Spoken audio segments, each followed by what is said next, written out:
دیں. ٹھیک.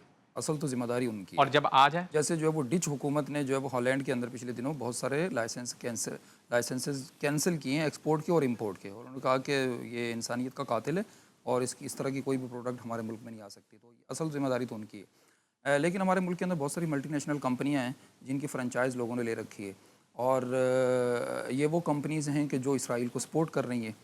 تو معاشی بائیکاٹ عوام کی یہ ذمہ داری ہے کہ ایسی جو بھی پروڈکٹس ہیں ان کی پوری ایک لسٹ لوگوں نے تیار کر رکھی ہے, اور بہت عام ہے وہ. ان تمام پروڈکٹس کا بائیکاٹ کرنا تو شرعی ذمہ داری ہے, شرعی فریضہ ہے, ایمانی بہت خوب. غیرت ہے.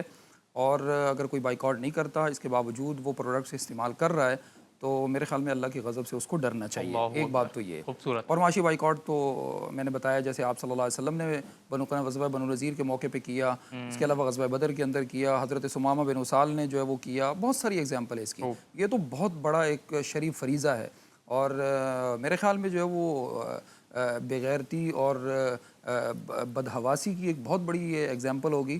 کہ ابھی پچھلے دنوں میں ایک ویڈیو دیکھ رہا تھا کہ فلسطینی جو ہے وہ خاتون وہ ملبے کے اوپر کھڑی ہوئی ہے اپنے بچوں کی لاشوں کے اوپر, اور دوسری طرف وہ اس نے بوتل اٹھائی ہوئی ہے اور کہا کہ جن لوگوں نے میرے بچوں کو قتل کیا ہے ان کے پیٹ کے اندر جو مشروب گیا تھا وہ اس بوتل کے اندر تھا. اللہ اکبر. اس کے باوجود اگر پاکستان کے اندر کچھ پی رہا ہے تو میرے خیال میں اس کو اللہ کی غضب سے ڈرنا چاہیے. پہلی بات تو یہ. دوسری بات یہ کہ دیکھیں بہت ساری ملٹی نیشنل کمپنیز ہیں جنہوں نے فرنچائز لی ہوتی ہے. عام طور پہ عوام جو ہے وہ فرنچائز کا جو کانسیپٹ ہے شریعت کے اندر وہ نہیں سمجھتے. کہیں پر اگر مکھن نظر آتا ہے, کہیں کسی کا جو ہے وہ ریسٹورنٹ نظر آتا ہے, یا کہیں نظر آتی ہے, یا کوئی دوسرے جتنے بھی پروڈکٹس بہت سارے ہیں نظر آتے ہیں, تو عوام یہ سمجھتی ہے کہ یہ جو سامنے مکھن کی دکان مجھے نظر آ رہی ہے یہ براہ راست سپورٹ کر رہی ہے اسرائیل کو, اور اسی کو میں نے دکان کو توڑنا ہے. اور اس کا جو مطلب وہ یہ سمجھ رہا ہوتا ہے کہ جیسے امریکہ کے اندر, دنیا کے اندر تو پاکستان کے اندر اس کی کئی فرنچائز ہیں, تو ایک عام مسلمان یہ سمجھ رہا ہوتا ہے کہ شیرشاہ کے اندر, بہادرآباد کے اندر, طارق روڈ پہ, یا کہیں کلفٹن کے اندر جو کی فرنچائز ہے یہ بالکل اسی کمپنی نے یہاں کھڑی کی ہوئی ہے اور یہی میری دشمن ہے. ایک عام مسلمان تو فرنچائز کے ہم کسی کا نام لیے بغیر اگر ایک میسج عوام کو جائے کہ نام لیے بغیر کہ بیسیکلی ان کا بائیکاٹ کرنا بہت زیادہ ضروری ہے.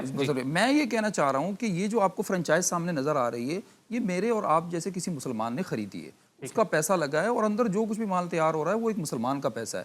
تو اگر آپ کسی کی دکان کو توڑ رہے ہو یا کسی کو اس طرح کا نقصان پہنچا رہے ہو تو یہ آپ پیچھے ان کو نہیں کچھ کہہ رہے ہو, یہ آپ اپنے مسلمان بھائی کے مال کو ضائع کر رہے ہو.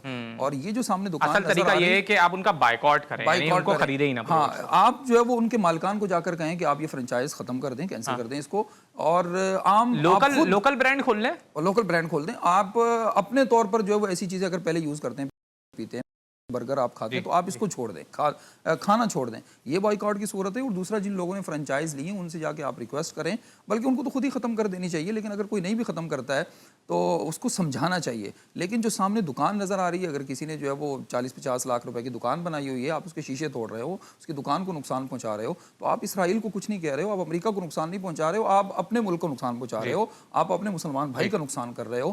تو یہ فرنچائز کا جو کانسیپٹ ہے نا, یہ عوام کے سامنے نہیں ہوتا, جس کی وجہ سے جو ہے وہ جذبات ایسے سامنے آتے ہیں کہ لوگ جہاں بھی نظر آتی ہے کی کوئی جو ہے وہ دکان نظر آتی ہے تو لوگ اس کو جلانا شروع کر دیتے ہیں. تو جلانا جو ہے وہ بالکل جائز نہیں ہے.